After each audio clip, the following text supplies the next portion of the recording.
So, start with the voices then. When did he first hear them? When he was still little? Benny was always a small boy and slow to develop, as though his cells were reluctant to multiply and take up space in the world.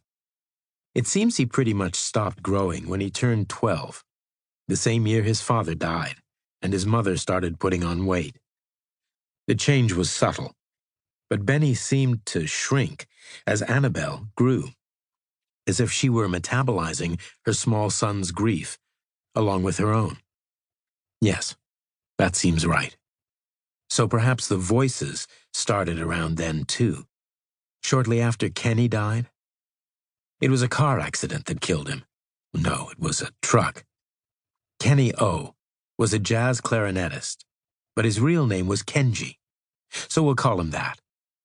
He played swing mostly, big band stuff, at weddings and bar mitzvahs and in campy downtown hipster clubs, where the dudes all wore beards and pork pie hats and checkered shirts and mothy tweed jackets from the Salvation Army. He'd been playing a gig, and afterward he went out drinking or drugging or whatever he did with his musician friends, just a little toot, but enough so that on his way home, when he stumbled and fell in the alley, he didn't see the necessity of getting up right away. He wasn't far from home, only a few yards from the rickety gate that led to the back of his house. If he'd managed to crawl a bit further, he would have been okay. But instead, he just lay there on his back, in a dim pool of light cast by the street lamp above the Gospel Mission thrift shop dumpster. The long chill of winter had begun to lift, and a spring mist hung in the alleyway. He lay there gazing up at the light and the tiny particles of moisture that swarmed brightly in the air. He was drunk, or high, or both. The light was beautiful. Earlier in the evening, he'd had a fight with his wife. Maybe he was feeling sorry. Maybe, in his mind, he was vowing to be better. Who knows what he was doing? Maybe he fell asleep. Let's hope so. In any case, that's where he was still lying an hour or so later, when the delivery truck came rattling down the alleyway. It wasn't the truck driver's fault. The alley was filled with ruts and potholes. It was littered with half-emptied garbage bags, food waste, sodden clumps of clothes and broken appliances, which the dumpster divers had left behind. In the flat gray light of the drizzling dawn, the truck driver couldn't distinguish between the debris and the musician's slim body, which by then was covered in crows.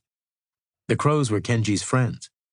They were just trying to help by keeping him warm and dry, but everyone knows that crows love garbage. Is it any wonder that the driver mistook Kenji for a garbage bag? The driver hated crows. Crows were bad luck, and so he aimed his truck right at them.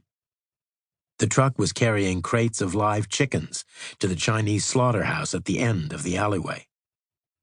He stepped on the gas and felt the body bump beneath the wheels as the crows flew up in front of his windshield, obscuring his view and causing him to lose control and careen into the loading dock of the Eternal Happiness Printing Company Limited. The truck tipped and the crates of chickens went flying. The noise of squawking birds woke Benny, whose bedroom window overlooked the dumpster. He lay there listening, and then the back door slammed. A high, thin cry rose from the alley, uncoiling like a rope, like a living tentacle, snaking up into his window and hooking him, drawing him from bed. He went to the window, parted the curtains, and peered down into the street. The sky was just growing light. He could see the truck on its side, wheels spinning, and the air was filled with flapping wings and flying feathers. Although being cage-raised, these chickens couldn't really fly. They didn't really even look like birds. They were just these white, tribble-like things, scrabbling away into the shadows.